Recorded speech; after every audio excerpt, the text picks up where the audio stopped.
একটু ভুল ত্রুটি হয় আমি আম্পায়ারের একটু দৃষ্টি আকর্ষণ করছি। আমরা আসলে এখানে খেলতে আসছি, প্রথমেই বলেছি আমি এখান থেকে যে জমি জমা নিয়ে খেলতে আসিনি, তাই তো? এখানে হচ্ছে কল আর এই ফিল্ডিং এর সময় কল হচ্ছে ফিল্ডারের, ফিল্ডার যা বলবে ওটি রাইট। আর যদি তার মানে আম্পায়ার যদি এটা মনে করে যে না ফিল্ডার 2 নম্বরই করলো, তাহলে সে ওখানে গিয়ে সেটা দেখবে, বুঝতে পারছো? সেই ক্ষেত্রে আবার ওই ফিল্ডারের জন্য মনে করো যে পানিশমেন্ট আছে।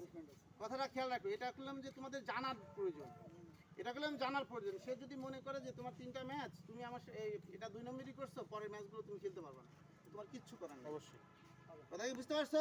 যাও কে পর্যায়ে আমি আসলে নড়াইলের কৃতি সন্তান, সাদাতপুরেরও কৃতি সন্তান বর্তমান, আর সাদাতপুর জেলা টিমের যে আসলে বর্তমান যে দায়িত্ব পালন করছেন আমাদের মামুন ভাইয়ের যে ক্লাব ক্রিক জোন একাডেমির সম্মানিত কোচ জনাব মোহাম্মদ যে আমার প্রিয় শ্রদ্ধাভাজন প্রিয় ভাই ইমরুল ভাইকে খেলার উদ্দেশ্যে সংক্ষিপ্ত কিছু কথা বলুন। হ্যাঁ, ধন্যবাদ রবি ভাইকে, রবি ক্রিকেট একাডেমিকে ধন্যবাদ, ক্রিকেট একাডেমিকে ধন্যবাদ Sirajganj. First of all Mohammad ভাইকে ধন্যবাদ জানাই যে উনি আমাকে আমার সুযোগ করে দিয়েছে বাচ্চাদের দিনে কাজ করার জন্য। আমি কিছু গেম সিনারি নিয়ে একটা কথা বলবো, যেহেতু অনেক দূরে যাবো। বিষয়টা হচ্ছে এইখানে যে ঘটনা ঘটেছে, এখানে আম্পায়ারও ইয়াং, নিউ কামার একবার, তোমরাও নিউ কামার, তোমাদের মধ্যে একটু ম্যাচুরিটি ছিল 2-3 জনের। তোমরা ওখানে যে সিন্ডিকেট করেছে এটা আমার কাছে ভেরি নেগেটিভ ছিল। হ্যাঁ, আমাদের সবাই মিলে এখানে কেন গেলো আমরা ফিল্ডাররা কেন গেলে তোমরা এখানে? এটা টেপ টেনিস গেম না, তাহলে টেপ টেনিস গেম। এটা আমি জমি জমা নিয়ে খেলতে আসিনি, এটা এরকম না। আম্পায়ার যে সিদ্ধান্ত নেবে খেলার যে আম্পায়ার ওখানে গেছে, আম্পায়ার যাওয়ার পর আম্পায়ার আর আম্পায়ার আমি আম্পায়ারের পরে বলছি যে তুমি অ্যাক্টিভ 6 হ্যাঁ রাইট আউট। তাহলে তাহলে খালি হবে কি এইটা হচ্ছে এমন জিনিস যে এ জড়াবে ও জড়াবে ও জড়াবে এ জড়াবে কি দরকার? তাহলে আমি আম্পায়ারের মূল্যায়নই করলাম না। সো আমরা এটা বি কেয়ারফুল, আমরা ক্রিকেট বলে ম্যাচ খেলতেছি, আমরা টেপ টেনিস ম্যাচ খেলতেছি, আমরা পাড়ার ক্রিকেট খেলতেছি না, আমরা ওটা গোসল করতেছি না, আমরা পাড়ার ক্রিকেট খেলে আজকে আমরা জেলা টিমে খেলতেছি। সব কিছুরই মূল্যায়ন আছে by processing, by step by step. হ্যাঁ, আর আমি ধন্যবাদ জানাই Sirajganj cricket Robi cricket academy সকল খেলোয়াড়কে, অনেক সুন্দর স্ট্রাগল করেছে। এই ম্যাচটা আসলে ওরা বেরোতে পারতো, আমি বলবো যে বেরোই গেছে ম্যাচ। এই যে লাস্ট মিনিটে গেছে তোমরা হারছো, তোমরা শিখছো, ওরা জিতছে ওরা হারছে। ডেভেলপ প্রসেসিং এটা বলে, রাইট ঠিক আছে? তাহলে ডেভেলপ প্রসেসিং এটা বলে। ওরা যদি আজকে হেরে যেত তাহলে ওরা অনেক কিছু শিখাইতে পারতো, আমি অনেক কথা ওদেরকে বলতে পারতাম, কিন্তু আমার কথা ওরা আটকাই দিয়েছে অনেকটা। এই জন্য তোমরা শিখছো, ওরা হারছে। তো আমি আর তেমন কিছু বলবো না, রবিবার জন্য সবাইকে দোয়া করো। ধন্যবাদ সবাইকে, থ্যাংক ইউ। ধন্যবাদ।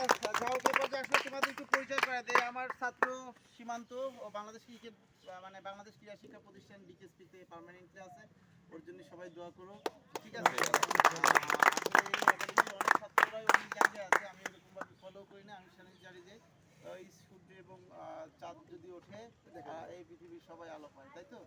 তোমরা একদিন ভালো ভালো জায়গায় যাবা, বড় বড় জায়গায় খেলবা। আমি চাই অনেক দেখছি ওই যে তোমার ভিতরে যে ছেলেটা দেখলাম তুমি অনেক ভালো, তোমাদের অনেক কয়েকটা প্লেয়ার আমার কাছে খুবই ভালো লাগছে। তোমরা ভাইয়ের কাছে নিয়মিত সুন্দরভাবে এবং বেশি বেশি করে গেম খেলবা। অর্থের দিকে তাকালে চলবে না। ধ্যান চালা হোক, কৃষি খামারে কাজ করে হোক, মানসিক হোক, তোমার স্বপ্ন পূরণ করার জন্য তোমাকেই আগান লাগবে। তোমার স্বপ্ন অন্য কেউ পূরণ করবে না। হ্যাঁ, আমি যদি কে মারি ব্যথা কে পাবে? আমি পাবো না। কিভাবে বলো তো? ব্যথা কিভাবে? যার গা তার ব্যথা লাগবে। অর্থাৎ তোমার ব্যথাটাকে নিবারণ করার জন্য ওষুধ তোমাকে ব্যয় করতে হবে। তোমাকেই চিন্তা করতে হবে আমি কিভাবে জাতীয় মানের ক্রিকেটার, জাতীয় দলের ক্রিকেটার হব। আমার স্বপ্ন পূরণ করার জন্য যদি আমাকে কায়িক শ্রম প্রয়োগ বিভিন্ন জায়গায় যদি চাকরিও করতে হয় তাহলে সেটা করতে হবে না কি খেলাধুলা। তো তোমরা এখন নো ডাউট কোনো ধরনের কোনো শিক্ষকদের নিয়ে কোনো চিন্তা ভাবনা নাই। চিন্তা ভাবনা আমার স্বপ্ন পূরণ করতে হবে, ইনভেস্টমেন্ট করতে হবে, শ্রম দিতে হবে। তাই হোক এই পর্যায়ে আসলে আমি আর আমার সাথে আছে তোমরা অনেকেই চেনো, আমাদের ক্লাবের দপ্তর সম্পাদক শ্রী উত্তম কুমার প্রিয় মানুষ, সবসময় সাথে থাকেন। তো যা হোক এ পর্যায়ে আসলে আজকে গতকালকে man of the match 6 wicket, ইতিমধ্যেই আমরা আসলে ওকে অনেক মিস করেছি। শিহাব গতকাল ম্যান অফ দ্য ম্যাচ নাফিস সবাই ক্লাবে নজনী ক্লাবে আবাস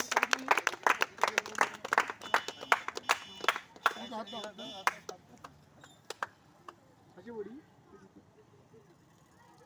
নাফিস আচ্ছা এই পর্যায়ে আজকে আসলে আমরা যাবো সুন্দর সরস্বতী এ পর্যায়ে আসলে খুব গতকাল খুব দুর্দান্ত পারফরমেন্স করতে 192 রান আজকেও আবার 60 রান করেছে সেই একই প্লেয়ার তোমার নামটা 3 উইকেট এবং 3 উইকেটও পেয়েছে নাম কি কাউসার কত দেখলাম সাবাস